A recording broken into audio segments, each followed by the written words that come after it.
Island Time Studios. This is Tim Lauer with the Tim Lauer Podcast. And today we have State Representative Matt Simpson in the studio. Welcome, Matt. Happy to be here. Thanks for having me. Awesome. No, thank you for coming. So tell us, take just a moment and kind of tell us a little about yourself, Matt. Yeah, I am born and raised in Mobile. Went to Murphy High School and then went up to the University of Alabama and graduated from there. Roll Tide. Went to Cumberland School of Law, and after that I came back down to this lovely place in Baldwin County. So moved here in 2005, Oh, wow. and been here ever since. This is home. My wife was born in Daphne. Her family's was all in Robertsdale and Baldwin County at the time, and my family was in Mobile at the time, and we've been lucky enough to move them over to Baldwin County with us when we came, now. So it's just one of those things. I'm happy to be down here. Awesome. So you're a state representative, state of Alabama. Tell us a little bit about what a state representative does, maybe what their day kind of looks like. No day is ever the same. Okay. No 2 days are ever the same. So there are 105 state representatives throughout the state. We are in session, and it kind of rotates depending on year when we're in session. We have, starting this year, we'll start March 7th is when legislative session begins, and we have 105 calendar days to have 30 legislative days according to the Constitution. So from March 7th to roughly around the end of June, middle of June, we'll have to get 30 legislative days in during that time. Legislative day so generally we'll drive up during the legislative session. We'll drive up on Tuesday mornings, have some leadership meetings, have some stuff, and then we'll go into session at around noon, 1 o'clock, somewhere around there. And we'll go just until the calendar's done, until we handle all the bills on the calendar for that day. Sometimes that's midnight, sometimes that's, we got to stop at midnight. There's a hard stop at midnight. So that'll be generally Tuesdays. Wednesday, those are committee days. Those are days set for committee. So depending on what committees you're on, you could have committee meetings starting some start at 8:30, and then they have generally different windows of 8:30 to 9:30, and then there's another group that starts at 10. There's another group that starts at 11. There's a group that'll start at 1:30, and then just kind of goes through till about 4 or 5 that afternoon for that committee day. And then Thursday we get back and start again. We'll start about 9 in the morning and just kind of go again until the bills are done. Generally we're done about 5 on Thursdays, and then we come back home. And so we're home the rest of the weekend and get back up to do it all over again. But that's only when the legislature's in session. When the legislature's not in session, we're home living in our district. We're staying around, talking to members of the community, talking to find out what issues are important, what things we can help with. Just a lot of helping people with. It's surprising to me how much this job is helping people. This job is reaching out to people who have struggles with unemployment as far as trying to get something done with the Department of Labor. It's a struggle with trying to find out what's going on. How can we use government resources to help people? What agencies are already available? So if I'm reaching out to people to find out about how they can, I'm kind of a conduit to put them in connection with the people that can do things to help them that we've already established in government. Gotcha. That's got to be rewarding. It is. It's really cool. Sometimes you're putting people in touch with. One of the most rewarding things I had a family reach out to me with an issue with some of the prescription medication that they had. They had moved from Texas to Alabama. Again, everybody moves to Baldwin County from everywhere. So they moved here, and their daughter's prescription was not listed as one that covered by Blue Cross Blue Shield, and this was December 23rd. Oh, wow. And they were running out of their prescription to the point, they're calling their state rep for help to try to figure out what they can do. So we reached out on December 23rd, reached out to see what we could do to help get their prescription covered, get some things done. And that's stuff the public will never see. Like, that's not a bill, that's not a law that's changed or anything through there. But that's just helping people get in touch with people to see what we can do to help them. And that's the most rewarding part of the job. That's great. What are some of the hot button issues right now, or some of the things people are concerned about? Oh gosh, there's a ton. Okay.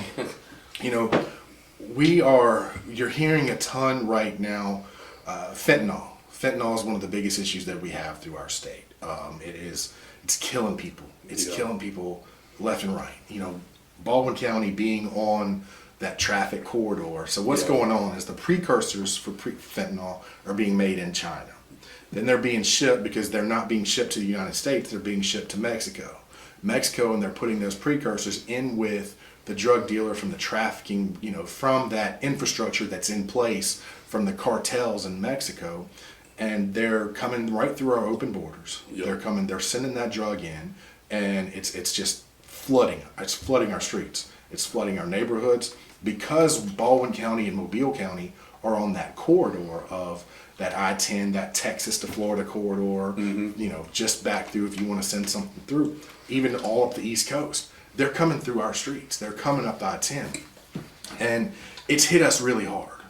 It's one of those things of, if I had one of those little packets, I saw anybody sitting at a diner right now or sitting there, a packet of Sweet and Low. One of those little packets is 1 gram. Wow. And 1 gram of fentanyl could kill 500 people. That's crazy. A deadly dose, Unbelievable. a lethal dose is 2 milligrams. So you've got something like that where something that small can kill that many people. They had in Birmingham alone last year, so it's not just the I-10 corridor, but in Birmingham alone last year, they recovered enough fentanyl to kill everyone in the state of Alabama 4 times over. Wow. Every 6 million people in Alabama, 5 million people in Alabama, and they can kill everyone 4 times over with just the amount of fentanyl that they recovered. Wow. In Birmingham. That's not including the stuff that got through. That's not counting right. the stuff that's through. So you talk with colleagues throughout the state. You talk with people in the TVA, the Tennessee Valley.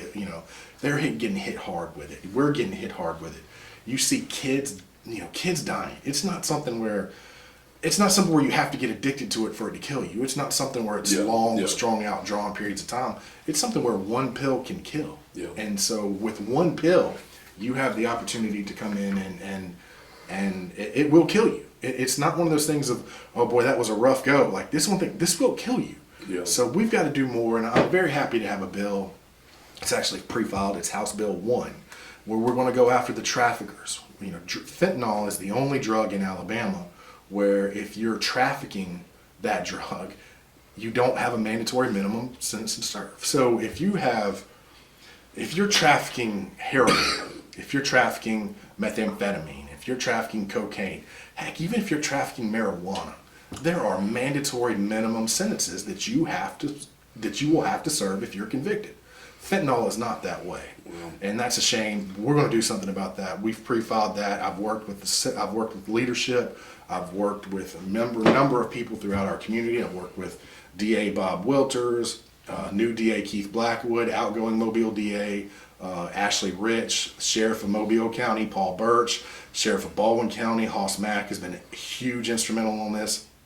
We worked and we got together to kind of come up with this bill. It came up because a Baldwin County District Attorney, Assistant DA, reached out to me, and she said, it was somebody I used to work with, and she said, hey, we're trying to prosecute somebody for trafficking fentanyl, and there's no mandatory minimum. And I said, that can't be right. Not with fentanyl, not as deadly as fentanyl is. So I looked it up, and I found the same thing she found, and I called the District Attorneys Association and said, hey, is this right? Because this can't be right. And they said, no, that's right. So we got to work. We got to work on that, drafting that bill, getting it ready. We had a big press conference in September to announce that it was coming, released it to the press, released it to, different agencies, been in constant contact with the AG's office, just to kind of let everybody know this was coming, so that way they could figure out if there were any amendments or any changes we needed to get it ready by the time session came. Speaker Nathaniel Ledbetter reached out and was like, hey, you better have this bill ready to go. I want it ready to go. It's a priority for him in his district with what he's got. So I had it ready to go, and the very first day we could file it, which was January 11th, I pre-filed it, and it's House Bill 1, so I'm excited about that. Nice. Now, if it's a dealer and, the fentanyl kills somebody, can that dealer be charged with murder? That's what we're working on. We're working on another bill. Now Speaker Pro Tem Chris Pringle has had a bill for a number of years that's come through the judiciary that has allowed for not just fentanyl, but any drugs. If a drug dealer is responsible for causing the death of someone else, to be able to prosecute that person for felony murder. So I'm fully supportive of Chris Pringle's Speaker Pro Tem, Mr. Pro Tem Chris Pringle's bill. Awesome. I'm excited to be supportive of that. And it was one thing where I didn't want to, he'd already filed that bill and worked on his bill for a number of years. I didn't want to step on his toes with that, so I went ahead and filed my bill. Gotcha. Both things sound like they're going to be great to help offset some of that. It's a shame that China's able to kind of covert around that. There should be some more accountability there, but that's probably a much longer discussion. What's coming up in the agenda for 2023 that affects small business owners in Baldwin County?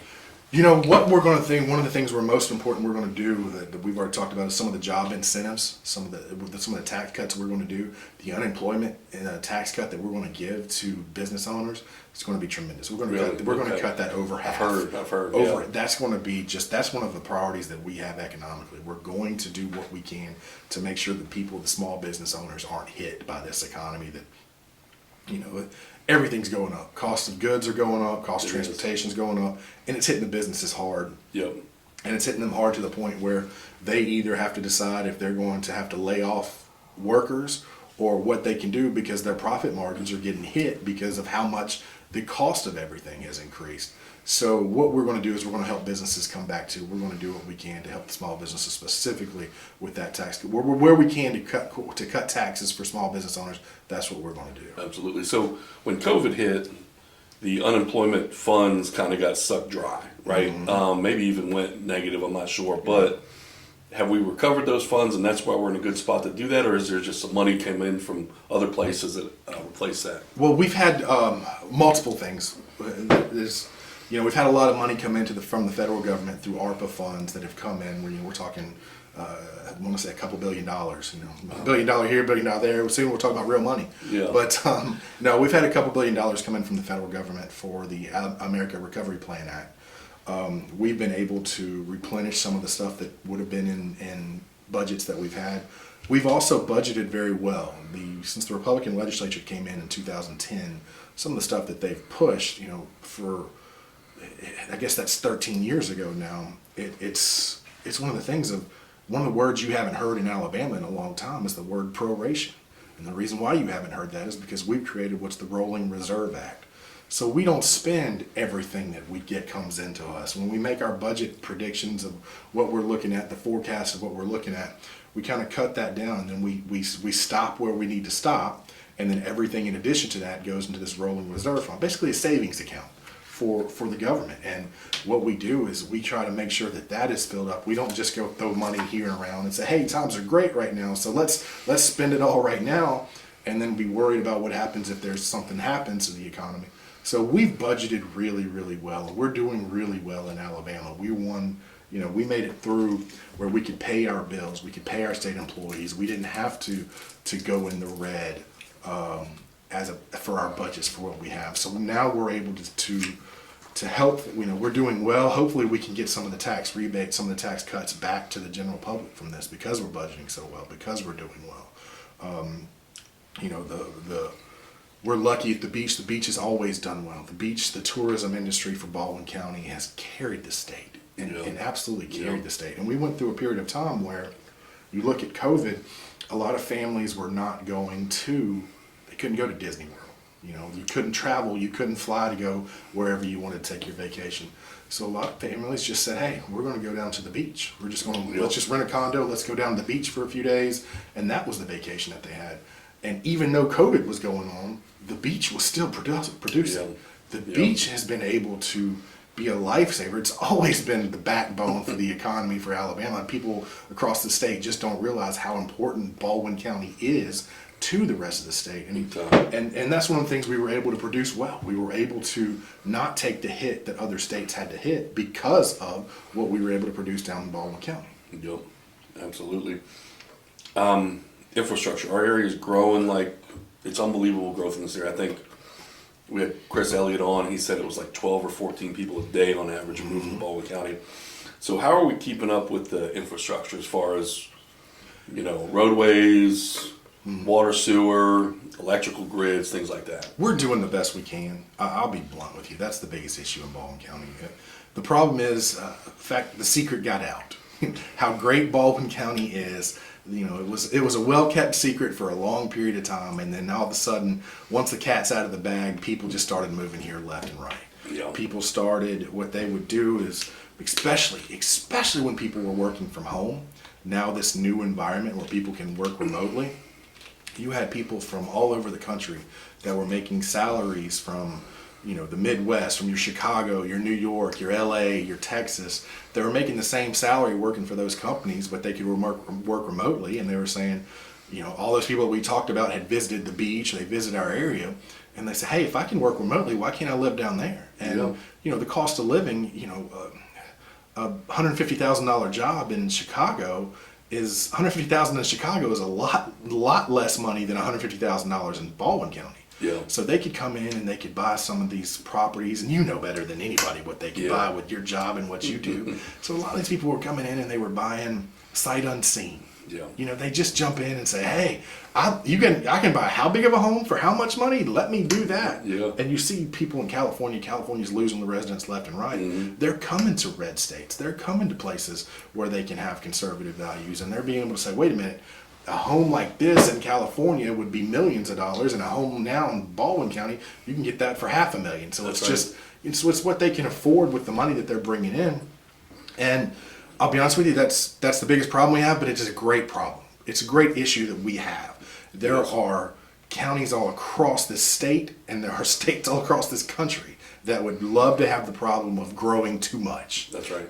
I believe a area that's not growing is dying.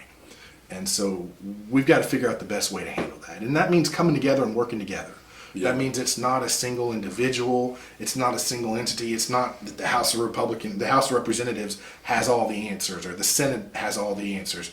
It's working together. It's working with our local leaders. It's working with our mayors. It's working with our county commissioners. It's saying, hey, where's the issues? Where's the problem? What do you see with transportation?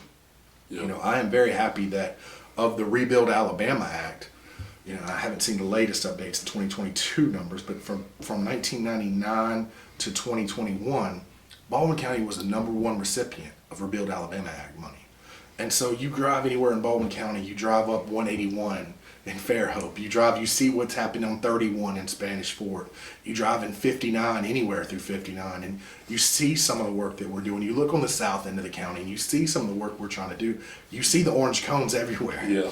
You can't drive anywhere in Baldwin County without seeing orange cones and traffic and some type of work being done.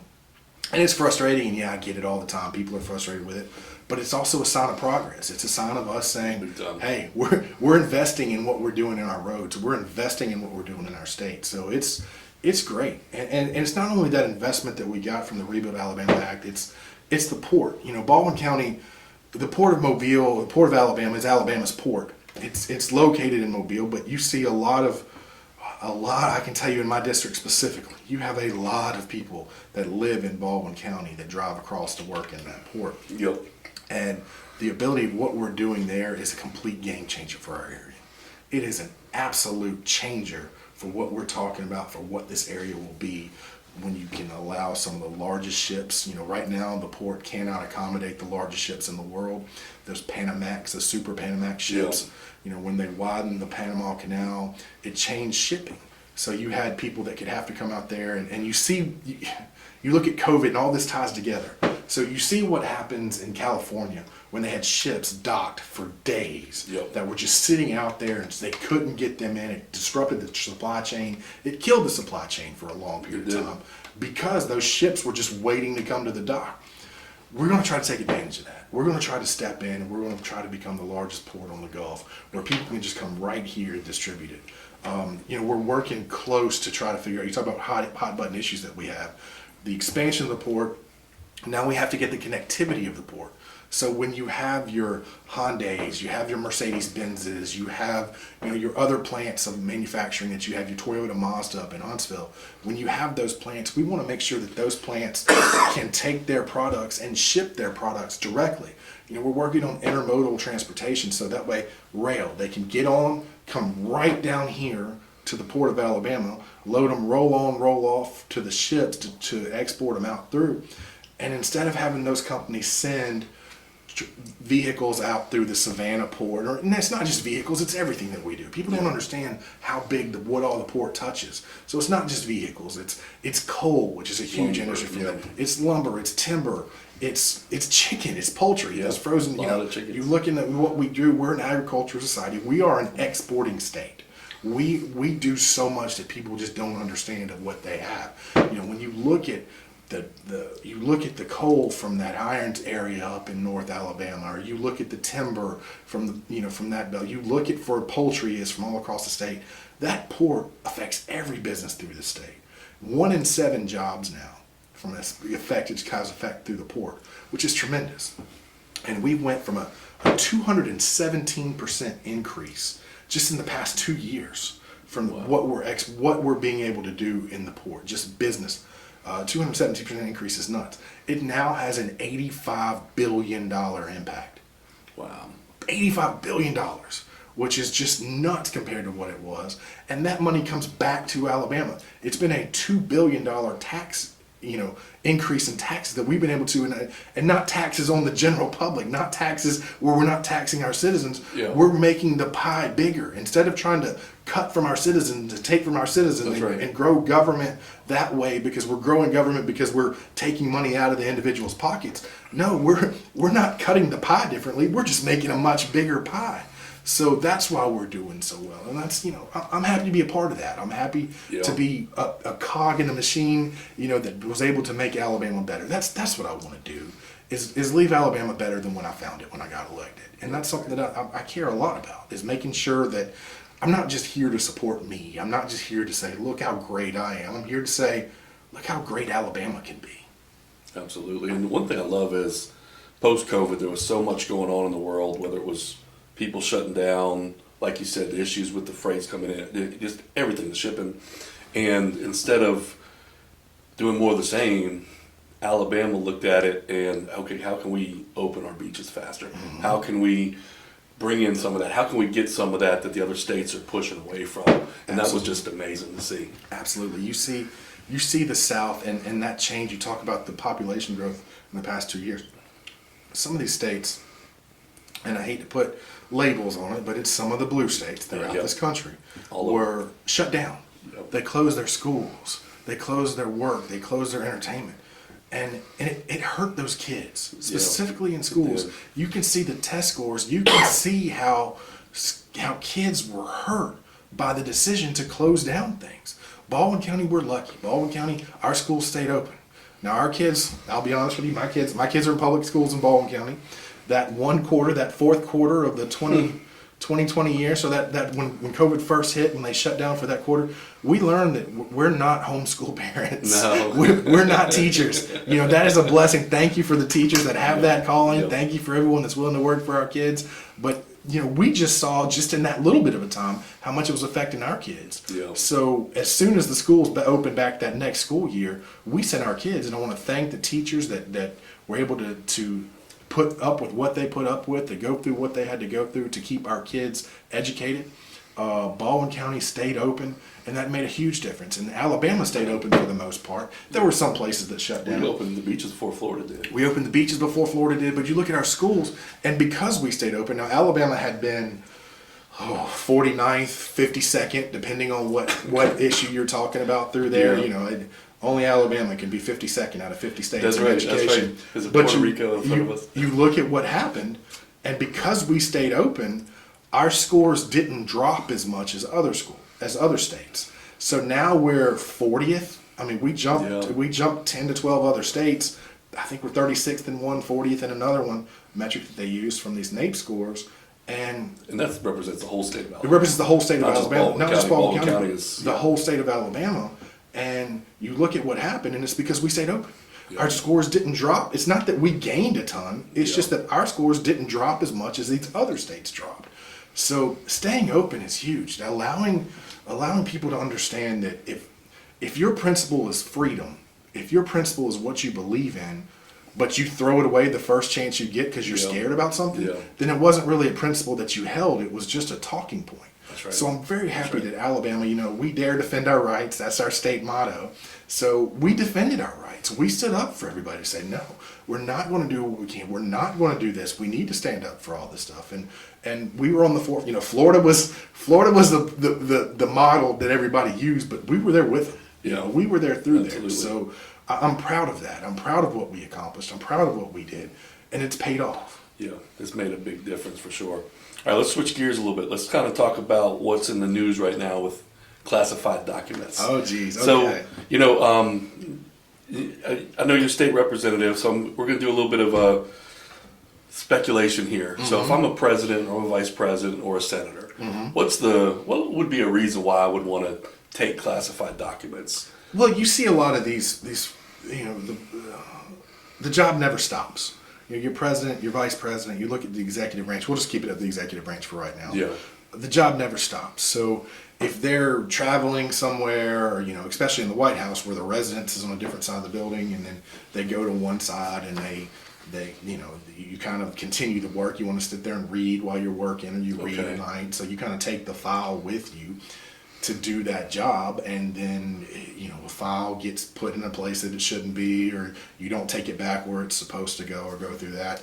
Now I'm not never been in that branch in the executive federal branch, but as far as that, it's one of those things. It's because the job never stops. Okay. I think as you look into this process, and I hate to say it gets political, but it 100% got political. Right. So they were trying to go after President Trump, in my belief. Yep. They were trying to go after President Trump for an issue. And as is often the case, they've uncovered what happened is, this is something that's not out of the ordinary. A president has the opportunity to declassify every document that they want to have. It's unfortunate that this has gotten in the news and gotten to be the situation of what may or may not be. You see a lot of speculation. You see people just make absolute fools of themselves. He's going to take these secrets and sell them to Russia, or sell them to China, and he's just doing this because he's attacking the country. I don't believe that in the least bit. I don't believe that's what it is. And you look and you see, by the way, if they're going after President Trump for documents, now all of a sudden they find out Vice President Biden had the documents in theirs. Now they find out Vice President Pence had some documents through there. And they just go through this process, and they have to understand that I wish I could tell you that it was malice. Sometimes people impose malice when just sheer incompetence will do. And I'm not saying that President Trump was incompetent, but I'm saying it was an error. It wasn't something where it was intentional to say, hey, we're going to take these documents. It was something where documents just, it wasn't the intentional act of trying to do it. But when you try to politicize the Department of Justice, or when you try to politicize and say, we're going after him, and here's my belief on criminal justice, and I'll just tell you. I believe you should investigate the crime. I don't believe you should investigate the person. And that's a huge step. So if you're going and you believe something is, hey, we think a crime has occurred, we're going to go after this crime, that's one thing. And we're trying to fight crime, the fight on crime. But if you switch that narrative and you say, no, we're not going after crime, we're just going after this person. We're going to find out if this person committed a crime. And if they did, then that's when we're going to get them. That's a whole other dynamic, and that is a scary place for anyone to be with the Department of Justice or with the justice system in our state, because you don't investigate people, you investigate crimes. And there's definitely some indications that there's some weaponization going on. Absolutely. Of that system. So I'd imagine, if you go back, Barack Obama, George W. Bush, Bill Clinton, there's a good chance that all of them had classified documents or something. I don't want to speculate on that as they go through. I think they've asked them all to come through and look at it. I do think this was a situation where this wasn't a specific individual.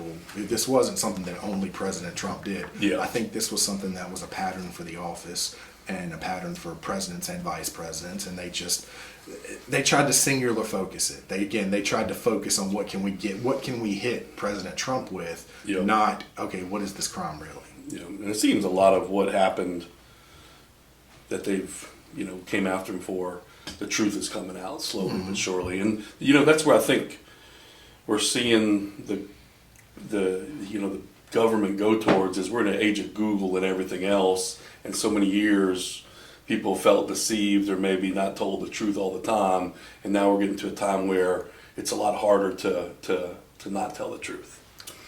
I think we're in a different society than we were, and I think it started back a long time ago. I think it started, in our parents' generation. I think it started, you look at the Kennedy assassination, and you look at the documents that are there from that, where people just, that became, people didn't trust government. And then it grows into what happens with the Vietnam War, what happens with with the Whitewater scandal with Nick. I'm sorry, the Watergate scandal with Nixon. with Nixon, the Watergate scandal. Whitewater was Clinton, So it became a situation where there's been a few generations now that have grown up where you don't trust government. And you don't trust what they're telling you, that they're not really telling you the truth. And that's a scary situation for us to be in. So you have that growth of people looking into saying, I'm not trusting what you're saying. I can't trust that you're telling me the truth. You have people with access to technology, with documents that they've never had before, to have the communication, to be able to look into things that they've never been able to look to before. And I think there's just outside of the anger that's in the government, not the government, but in the citizens right now, the anger that people are feeling, there's also an anger included with a distrust, a mistrust of it, and that's a combustible combination right there. So it's interesting to be in this technology. We have things at our fingertips. You and I are sitting here right now with connections to the web that we both can pull up, and to have this access to technology, it's something that we need to. The government needs to be responsible for and understand, not responsible for in the manner of controlling it, but responsible in the manner of their actions to understand if you're hiding things, if you're lying, if you're doing things, you're probably going to get found out. Yeah, absolutely. Absolutely. So one thing, with that said, one thing I'll say about any of the local representatives I've met, as far as yourself or anybody else local, is I've never felt that big government kind of feel. It's always been open, honesty. And what's great about it is the more transparent people are, it's easier to be consistent because you're always telling the truth. Right. And then it's easier to kind of get people's involvement because you're kind of going down that road. So that's one thing I appreciate about, what I've seen in Baldwin County in this area is just that transparency from our local Republican Party. It's a group, it's a thought process of, you work to serve the people. You work not for the people to serve you. It's not a question of, okay, what can the citizens do for me? What can the taxpayers do for me? It's not that. It's a question of, what can I do to serve them? What can I do to make them a little better? What can I do to make their lives when they wake up a little better? I am a less government kind of guy. Like, I believe firmly in small government. I think government generally messes up more than it gets right. Yeah, that's right. And I think that if you leave it to the free market, let the market make the decisions. Let the market make the determination. Let the market decide on these things. Don't get government influencing those things. And there's a lot of people that feel that way, especially from our area. I'm excited to serve with the people that I serve with. In the House, we've had an incredible turnover in the House. And I'll hit locally first before I hit statewide. But you hit locally, you lose Steve McMillan, who served for 40 plus years. You lose Harry Shiver and Joe Faust for almost, combined they had 76 years of experience. Wow. Then you look over in Mobile and we lost Victor Gaston, who served for 40 plus years. So we lost 118 years of experience just in Mobile and Baldwin counties in the House of Representatives alone. And that's years of connections, that's years of knowledge, institutional knowledge, that's knowing who to call and what's going on in relationships. So we've had a new turnover there, and I'm excited about the new people involved. You've got Donna Givens, Frances Holt Jones, Jennifer Fiddler in Baldwin County. So you've got some fresh blood coming in that aren't tied to, okay, this is the way we've always done it. It's some fresh eyes coming in and saying, well, why are we doing it this way? Let's do it if there's a new, better way, let's do it that way. Absolutely. You look over in, one of the interesting facts in the House of Representatives, why it's such a weird time right now. Over half of the body, so like 58% of the body on the House of Representatives came in 2018 or later. So that's when I came in. I came in 2018. So the majority of the people serving came in with me or after. Wow. Which is nuts. Wow. And then you look where we are. We have a new Speaker of the House. We have a new Speaker Pro Tem. We have a new Rules Chair. We have a new General Fund Chair. We have a new Majority Leader. We have a new Clerk of the House. So you have this incredible turnover of new people coming in with new blood, new eyes, new ideas. It's exciting time to come in. Absolutely. So, as we're talking to folks out there, a lot of them are in the Republican Party, but some of them are local business owners, entrepreneurs. Why should people get involved with the local Republican Party that may not be right now? Short answer is because we need you. We need those ideas. We need people that can come in that say, small business owner, local business owner, hey, this is what's affecting me. This is what we, I can't tell you, I'm not an expert on 100 different businesses or 1,000 different businesses or 1,000 different issues. I can't tell you this policy, how it's going to affect you on the boots on the ground, day-to-day job. So to have those ideas to come in and say, hey, this is good. Hey, this is bad. Hey, this helps. These tax cuts help. Hey, helping do this will help through this. Or if you're trying to do something for the government, if you're trying to kind of steer in a direction, this helps. This, these benefit the greater, what we're looking for. So to have those fresh ideas where it's not just politicians in the room. It's not just people trying to get elected to the next office. It's people that want to share ideas and share values and share these concerns. We have to grow, and we have to grow as a party. We have to grow with ideas, with new people coming in. We have to be able to invest in people, and I'm blessed. Look, man, I've been involved in the party for a long time. I was in the Young Republicans. I was, the Young Republicans for years. I was Young Republican chair, and I went from Young Republican chair to county party chair. Now I'm the chair for Congressional District 1. As you invest in people and say, this is how you learn to lead. This is how you learn to grow. This is how you learn to what's what and how things go. So then in our future, we can say, hey, those people are people that can be leaders throughout our state. We look across, you hear all the time people saying, why can't we find somebody from our area to kind of run up and go be governor or go be lieutenant governor or go in some of these statewide offices? You have to invest in them. You have to train them. You have to get them through that. They're not just going to drop in and be like, I'm here, because the second they drop in, people are like, well, I don't really know that person. Hold on a second. That's right. The time, invest in that person. Let them learn different details. Let them learn from different viewpoints of what's going on. And so how do we grow to make sure that we have leaders on a national stage? We invest in them early. You look at where we are. I'm a big fan of Senator Katie Britt. Yeah.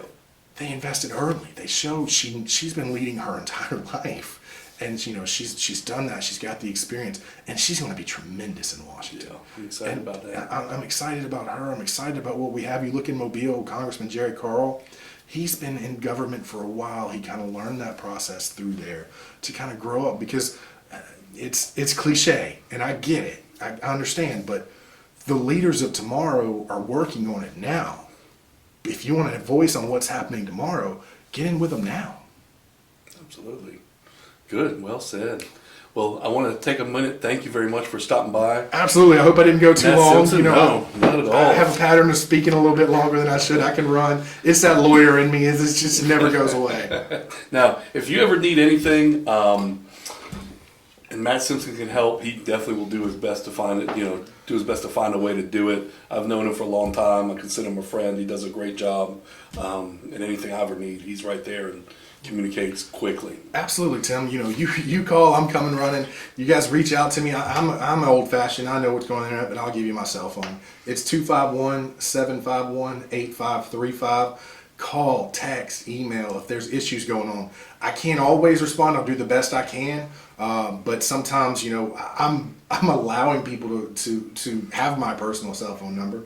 Sometimes that backfires on me. I can tell you in instances where people have given that to groups and through lobbying organizations, and I've had periods of time where we had substantial bills that we voted on where what they do is they program these calls to come in every 20 seconds. My phone rang every 20 seconds for like 4 hours one night. And so I do the best I can to reach out to you, but call, text, email, matt.simpson@alhouse.gov. If I can be of assistance to you, whether you live in my district or not, if I can be of assistance to help you get access to what you need to for what the state of Alabama can do for you, let me know. If you have concerns about legislation, if you have concerns about what's going on, please feel free to reach out. I love to hear from citizens. I love to hear from constituents. I love to hear from people what's going on involved as to what their opinions are. Awesome. Thank you very much Absolutely. for stopping by today, man. Thank you. Appreciate it. Yes, sir.